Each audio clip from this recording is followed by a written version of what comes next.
যা কিছু হালাল, যা পবিত্র, তাই কেবল খাও, ভক্ষণ করো, উপার্জন করো।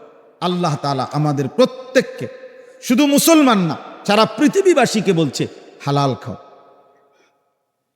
হালাল খাও, বৈধ যা, হালাল যা, তাই পবিত্র।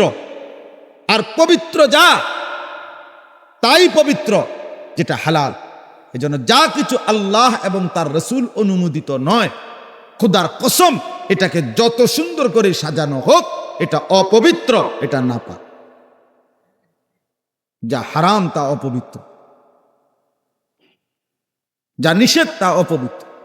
এবং তাফসীরের মধ্যে এটা আছে, যত কিছু হালাল আল্লাহ প্রদত্ত, তার মধ্যে পৃথিবীর শ্রেষ্ঠ গবেষণা করেও মানব দেহ, শরীর, পরিবেশের জন্য ক্ষতিকারক কোনো উপাদান বা ক্ষতিকারক কোনো দৃষ্টিভঙ্গি সেখান থেকে পৃথিবীর কেউ কশ্চিনকালেও ইসরাফিলের ফু পর্যন্ত বের করতে পারবে।